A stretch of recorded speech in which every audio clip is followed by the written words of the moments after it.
G'day guys, welcome back to Play on Footy. Today we're going to be reviewing round one in our round one update or roundup, as I should say. How good were these guys? The Richmond Tigers was the biggest upset and the biggest talking point of this round. But it was also just the game this Sunday with the Melbourne Demons taking on the Giants. I thought that was a very, very interesting game, not only from the GWS Giants fight, but also their I guess their composure in the lack of dry weather football. And I think when you're going to Melbourne, you're versing Melbourne. It's on Jim Stein's sort of game against Max Gawn, who's wearing Jim Stein's number 11 for GWS to get that game. I thought was amazing. I'll touch on that later. But first, let's get into the Richmond game here, guys. Look at this, 82 to 69. Um, there's no taking a backward step here. I thought Lawler was absolutely fantastic. Sam Lawler, same thing. I thought he was fantastic. TDK, some people went with TDK in their lineup in AFL fantasy. Some people didn't. That's okay. But he scored amazing. 132 AFL fantasy. Thought he was absolute phenomenal. Another guy, Patrick Cripps, as he normally does, carries the team. Kick one behind, 32 disposals. Adam Chera, 97 AFL fantasy, 26 touches, and looked seriously like in touch, in form. I thought he was a player that, really, I guess for a better lack of a term, really stood up in those big moments and was able to sort of stem the flows to some degree. But as we all know, Adam Uze's mosquito fleet of players were just absolutely amazing. Luke Trainer down back was sensational. Jack Ross, Toby Nankervis stood up in the ruck, as you can see there, 123.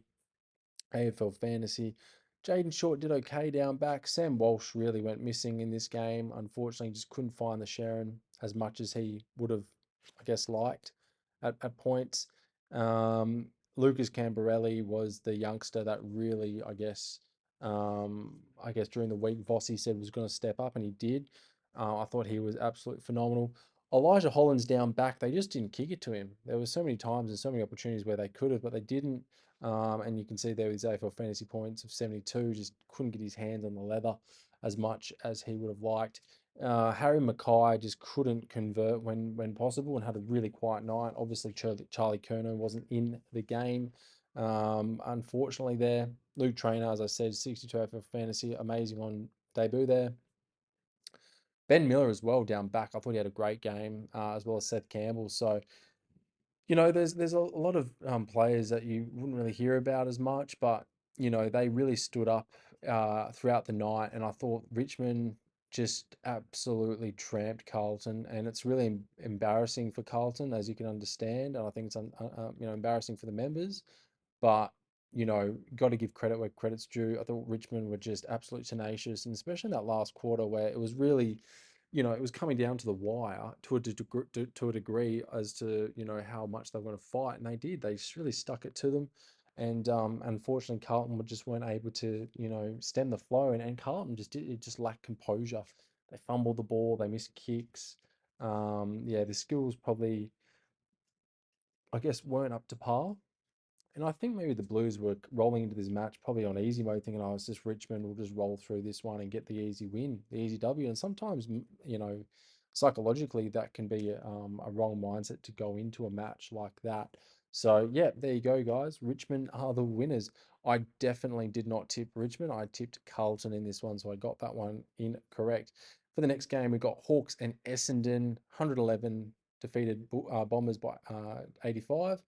So yeah, it was a clinical game by the Hawks. I thought, key players such as Jai Caldwell, for the Bombers, he was really the backbone for the Bombers in this game. Obviously, Nick Martin's another one. Andrew McGrath stepped up. Carl Amon stood up. Unfortunately, Will Day had a tag, so he wore that for most of the night. Connor McDonald was quite good actually there as well as Connor Nash in his I think was it his 150th or something like that game. So Connor Nash, the Irishman, did quite well. Dylan Moore as well, 3 goals to Dylan Moore, 3-1. Zach Merritt, he's so reliable, 96 AFL fantasy. Yeah, absolutely phenomenal there. Sam Draper played a bit forward and in the ruck, so he was a goal and two behinds. And Josh Battle, new recruit, 82 AFL Fantasy, did quite well. Nick Bryan, the new sort of dual ruckman there for Essendon, got an 81. 10 disposals, and how many hitouts did he get? 29 hitouts. So not too bad there. Will Day, as I said, wore a bit of the tag, and Dylan Shield just yeah, he sort of was on the wing, half back, but yeah, probably not as big a role as we were sort of, I guess, expecting. So that's just that. But yeah, throughout the game, I think, Jack Ginnivan and Nick Watson paired up quite well in that forward line and provide a lot of options and did quite well bringing the ball to ground as much as they could.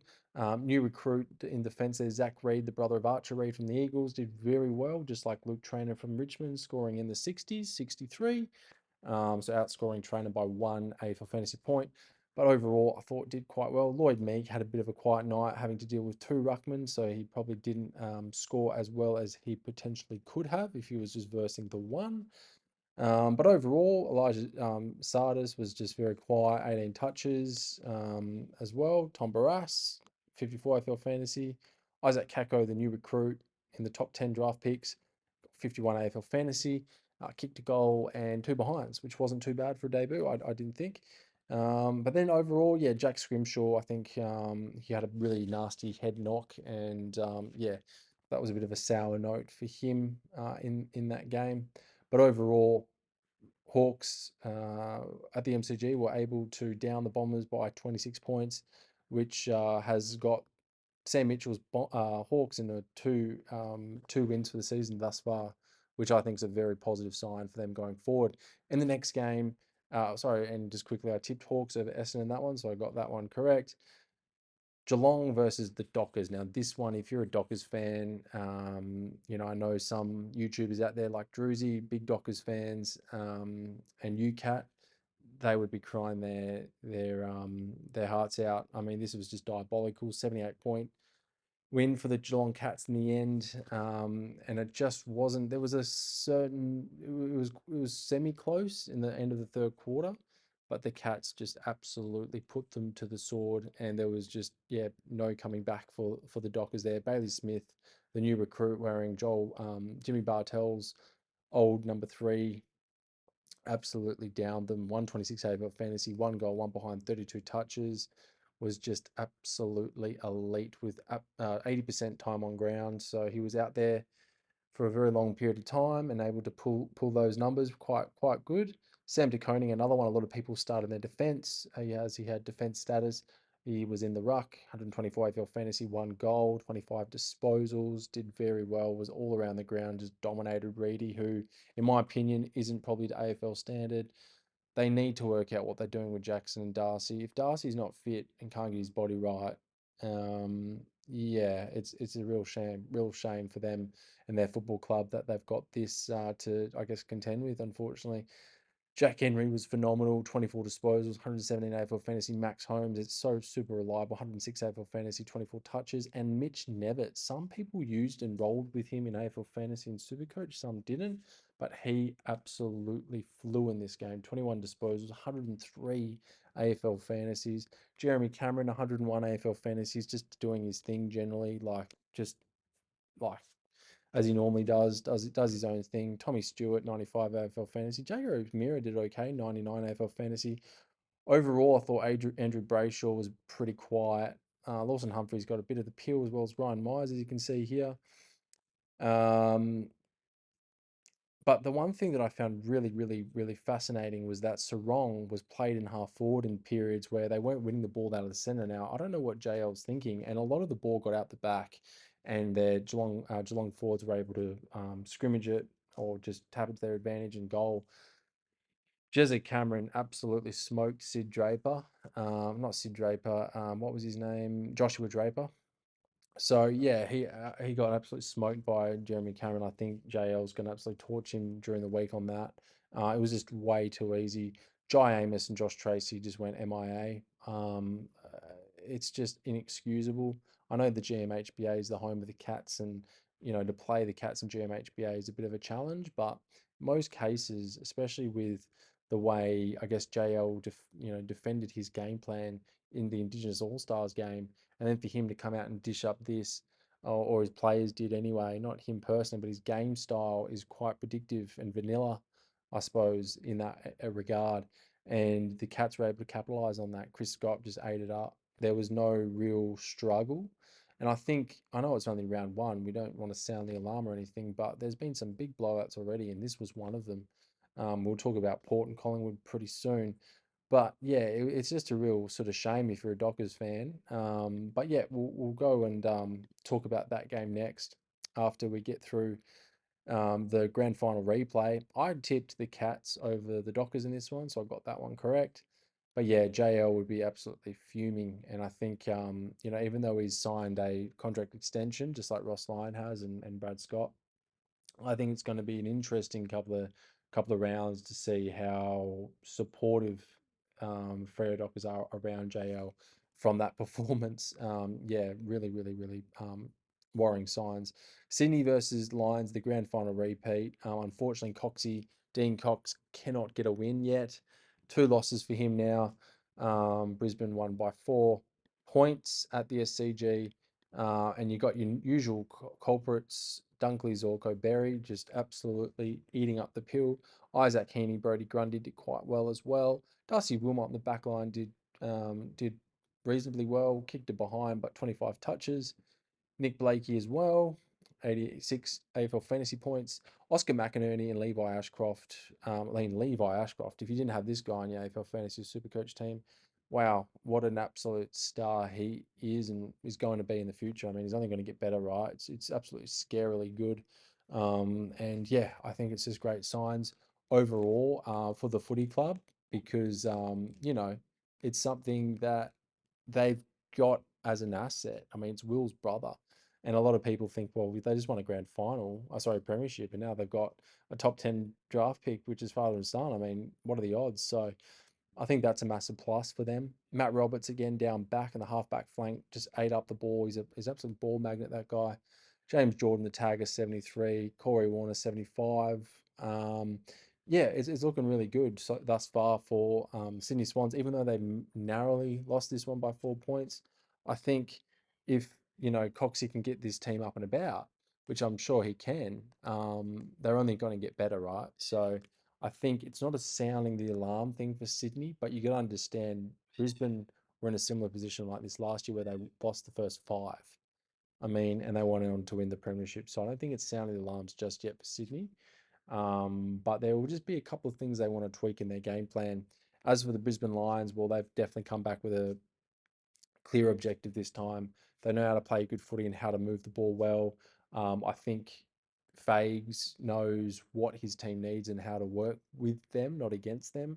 And I think the fact that even though they've had Lincoln McCarthy do his knee again, which is not so great, they've still got a pretty healthy list nonetheless. So I think overall they've got some exciting things that are going to happen. And yeah, Hugh McCluggage and Will Ashcroft, those guys, they've just got a lot of firepower in the middle there, and especially through half back. Um, the Brisbane Lions do. So I think it's really, really exciting and something that, everyone should be getting around if you're a Lion supporter. Brendan Starcevich got a high hit to the head. I don't know if he was concussed though. That was a bit of a dampener on the game. And Lockie Neal went MIA, 10 touches. So he was heavily tagged by James Jordan, I believe. Cam Rayner went pretty quiet as well. So those guys probably just, yeah, a little bit of I guess a bit of an interesting one there. Kyle Lohman got subbed out for injury. I think it was to an ankle.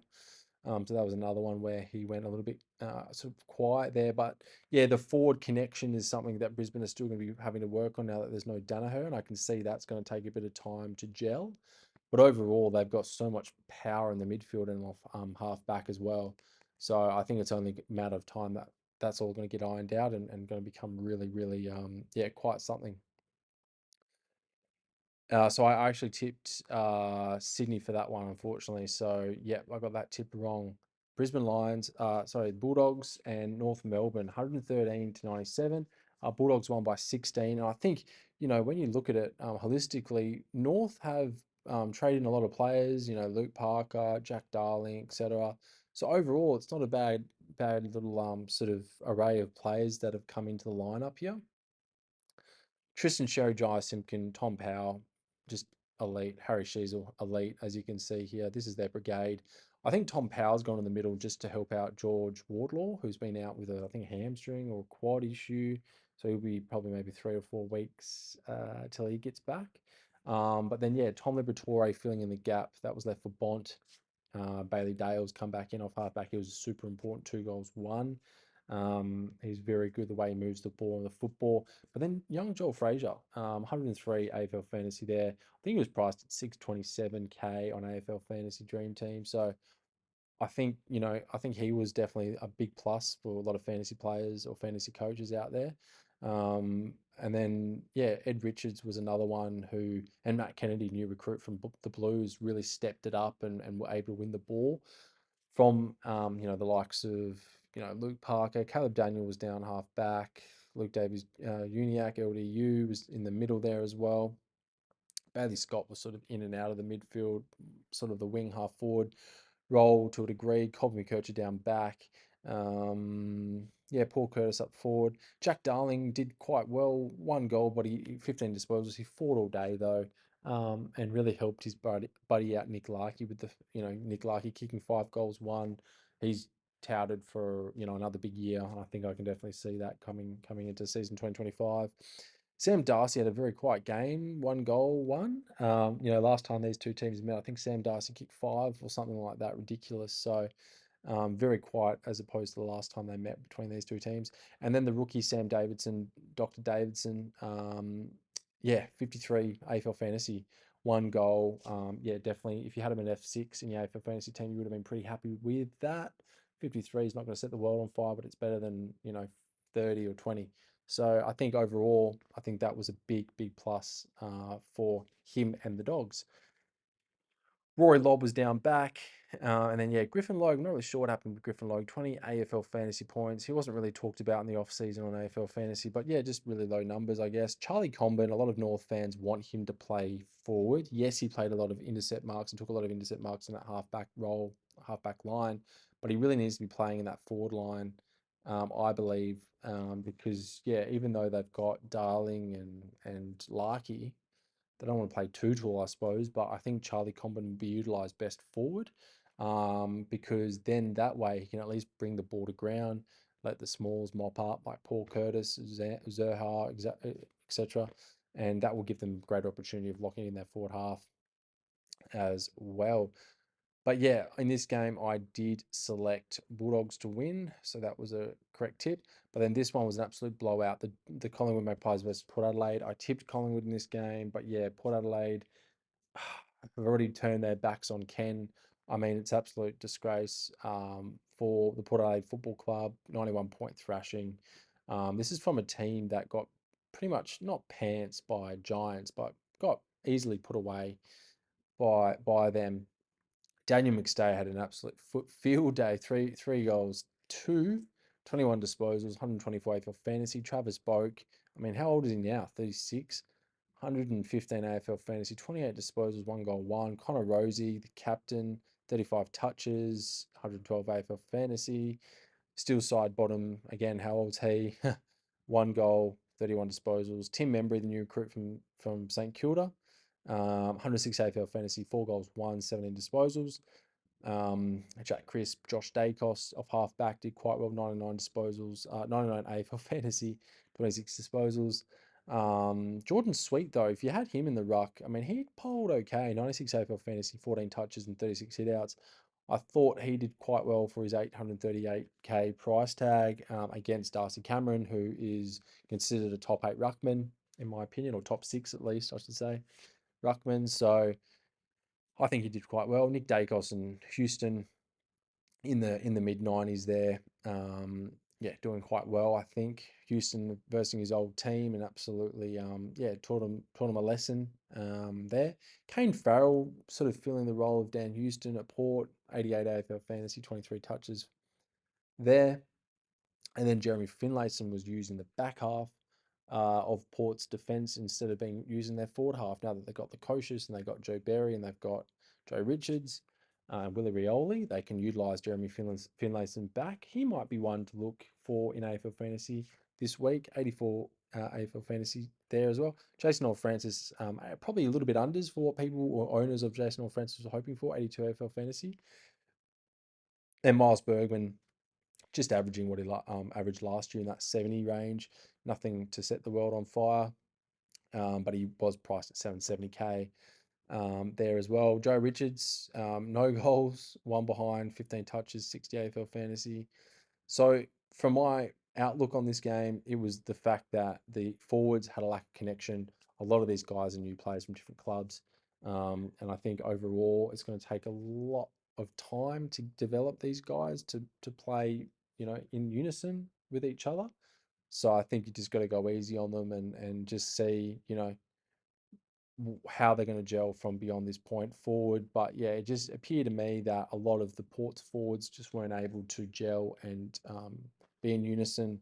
And youngster Logan Evans with the 23 there, just, yeah, not very good at all for your AFL fantasy. But yeah, I tipped Collingwood, so I got that one right. But I just did not predict that it'd be a 91-point thrashing.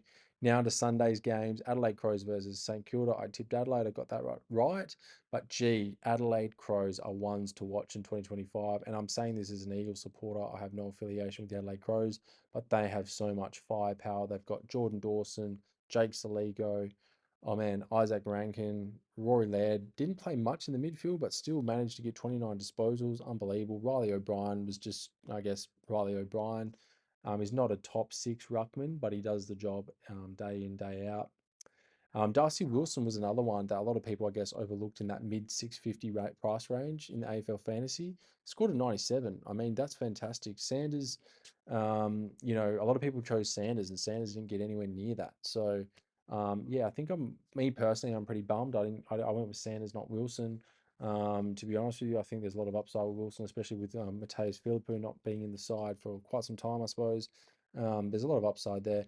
Messiah Wanganeen-Miller, a lot of people went with him over Sinclair, and I think you'd be happy with the 113, take that every day of the week. And he did actually go forward as well. So, I hope Ross doesn't sort of, he probably uses him as a swingman, like an Adam Hunter type player, or like a, yeah, like that sort of type player that can go back and forward.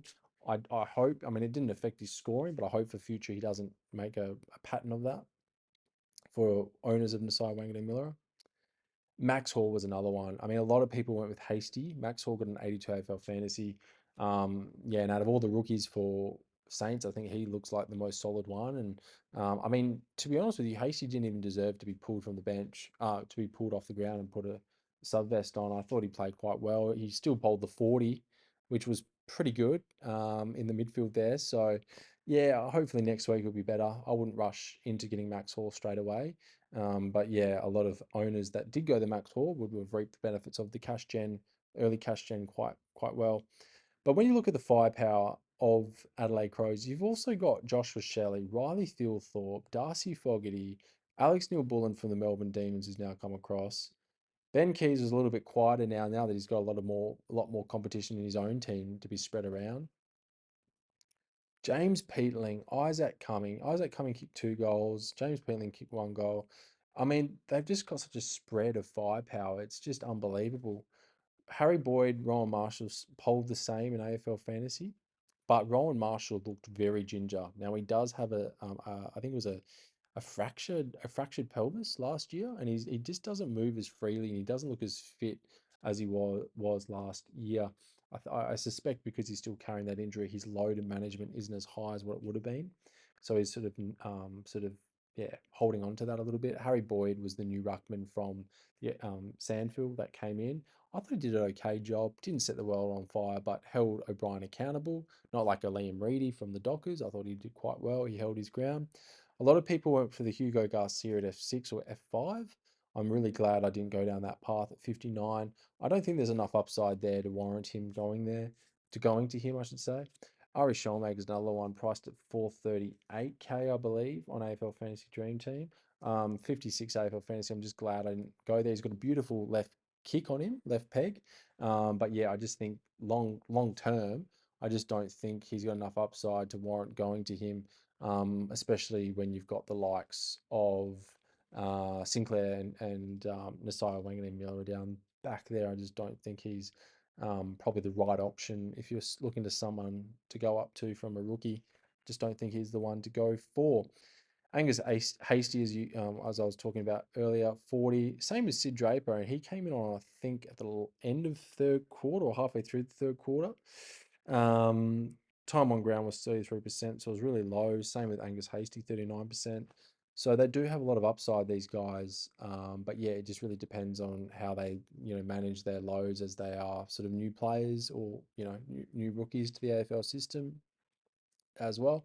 Daniel Curtin, yeah, a lot of people talking about him on the off season, but yeah, he just didn't poll very well. 70% time on ground, but just yeah, 7 disposals. And Liam O'Connell, some may have gone there with Liam O'Connell, who's the new debutant in the back line there, who's of Irish descent. 7 disposals, 29 AFL fantasy. Just yeah, didn't get near enough of the footy, so I don't know if he's going to be picked next week. We'll see what Ross does, but you never know with Ross. He's a bit like Bevo in that regard.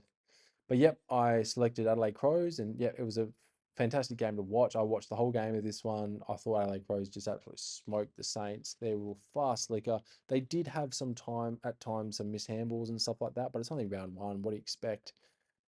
Here we've got my Eagles getting absolutely smoked by the Gold Coast Suns, 72 points. So yeah, I'm not going to do a review on that because it hasn't finished yet. But yeah, I really don't want to really talk about it. I suppose it's just another repeat of last year. But let's talk about this game, the Melbourne Demons versus the Giants. Wow. I mean, O'Keefe, is it Keefe or O'Keefe? I can't remember his name. Let me just go down here. The Ruckman, Lachlan Keefe, kick the winning goal, 1 goal, 13 disposals, 79% time on ground, having to come up against Max Gawn, who got 127 AFL fantasy, one behind, 24 disposals, with 83% time on ground. I just think that was amazing, and that was a gutsy win by the GWS Giants at a wet, cold, miserable day at the MCG with like literally no one there. Good old Melbourne supporters. Took me back to the early days of 2008 when they were really struggling. Um, but overall, I thought both teams played really well. I mean, with the Melbourne Demons, they had 9 debutants as well, so you got a lot of new, fresh faces, which we'll talk about. Get through this list here. Christian Salem did quite well, 125 for fantasy, 30 disposals. Toby Green was just had the team on his back at points there, trying to get them over the line. 3 goals, 23 disposals, 98% time on ground.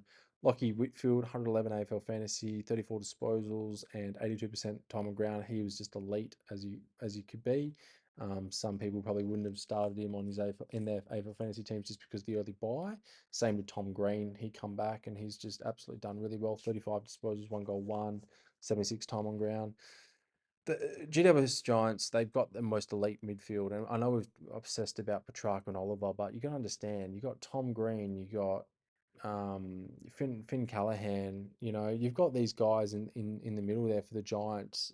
Sometimes even Brent Daniels, but he's sat out because he got injured. Not sure what he injured, but it gave Toby Green more of a run in the middle at times, and even Tom Green, and they just worked in unison and did quite well overall, I thought. And Josh Kelly as well. Josh Kelly doesn't get much talk, but he's just Mr. Consistent every week for that team. Unbelievable. Tom Sparrow, 1 goal, 21 disposals, and 96 AFL fantasy. Christian Petrarca, first game back since round 13, I think it was, against the Collingwood Magpies. 95 AFL fantasy, 2 goals, 88% time on ground as well. So he was out there for quite some time. Xavier Lindsay. Now, a lot of people went with Harvey Langford for Melbourne, but he got the sub vest. Xavier Lindsay, 94 AFL fantasy, 22 disposals, and 74% time on ground. Is that right? 74%. That's quite high for a rookie player debuting. He is absolutely just so calm out there. He's like a Finn O'Sullivan type, but even better. I mean, he gets way more of the pure. He looks so mature for his age. He's only 18. He's doing very well down there. And obviously, Stephen May. I think, you know what? He's probably taken the role of Stephen May. And he's got that role, and I think that's why he polled so highly and did so well. I think that's how much sort of belief and trust Simon Goodwin has in his players. I think it's great to see. Jake Lever, 93 AFL fantasy, 89% time on ground, did quite well, read the ball beautifully down there. And Finn Callahan, 92 AFL fantasy, 78% time on ground and one behind, 31 disposals, did very well. Clayton Oliver did okay, didn't set the world on fire for his price point, but 84 AFL fantasy, 83% time on ground. Trent Rivers as well, 83 AFL fantasy, 24 disposals, and 72% time on ground. Ed Langdon at points, I think halfway through, even third quarter, was like the top polled fantasy getter, and he finished off on 83 AFL fantasy with 100% time on ground. So he was out there for the whole duration. Amazing. Super fit player, can run all day type of operator. Stephen Caniglio, 3 goals. I think it's worth mentioning him. 87% time on ground, 13 disposals for 71 AFL fantasy points. Not a bad gig, especially with the amount of time he spent in that half forward pocket sort of area. Didn't very rarely went in the centre. Only when it was in the forward 50 did he go in the centre. And is there any other one that I mentioned that? Oh, Jack Henderson. This guy here was going to go to the Eagles. Played in one of their scratch matches in the preseason, but instead went to the Demons. 48 AFL fantasy, 1 goal, and 78% time on ground. So yeah, I think Jack Henderson and did quite well in his first game for the Melbourne Demons. Did very well actually, in my opinion. Sam Taylor, 47 AFL fantasy, didn't set the world on fire with 97% time on ground there. Aaron Cadman, 2 goals for the absent, obviously, Jesse Hogan. So that was good for Aaron Cadman there. Connor Stone, some people still had him on the rookie at F7 or F8, 40 AFL fantasy points, not bad overall. And then yeah, Brent Daniels was the one that got injured, 27 AFL fantasy, 33% time on ground, and Harvey Langford came on, I think at the beginning of quarter four, fourth quarter, 16 AFL fantasy, 21% time on ground. And James Lake only 14 AFL fantasy, 60% time on ground. But overall, I did tip the Giants and they just won by 3 points. But what do you guys reckon? Comment down below, like, subscribe. Who is your takeaways out of all these games here? I'm not going to review this one, but I'll just run through the numbers with you just quickly. So it's the last quarter currently with 8 minutes to go. And we've got 120 for Jared Witts, 117 for Noah Anderson, Matt Rao 108, Took Miller 93, and Jack Graham 90. So overall, Cole and Graham are polling the most here for the Eagles, and then for the Suns, Witts, Anderson, Rao, and Miller, just your general brigade there. When you think about it, the Suns have an elite midfield and elite ruckman, really, that can knock to their advantage. Ben King's got 5 goals too, unbelievable. So I just think overall, the way the Eagles are getting beaten around the ground at this stage is because of the Suns, just with their ball use, but also with their new additions in, um, you know, Daniel Rioli. You've also got players like Jake Rogers, who's done quite well, 3 goals today. So he's definitely been a player that's done quite well. As well as who's the other player there for the Suns? John Noble from the Magpies did okay. He's given them some run off half back, but he's a great mover of the ball. And I think yeah, Bailey Humphries as well, 58 AFL fantasy, a bit quiet, but overall, I think that's why the Suns are doing so well. But what do you guys reckon? Comment down below, like and subscribe. I'll see you guys in the round 2 tips. I'll be doing a video on that. But yeah, comment down below what videos you want me to do. Any sort of analysis in AFL Fantasy Dream Team, let me know. Otherwise, I'll see you guys in the next one. Cheers.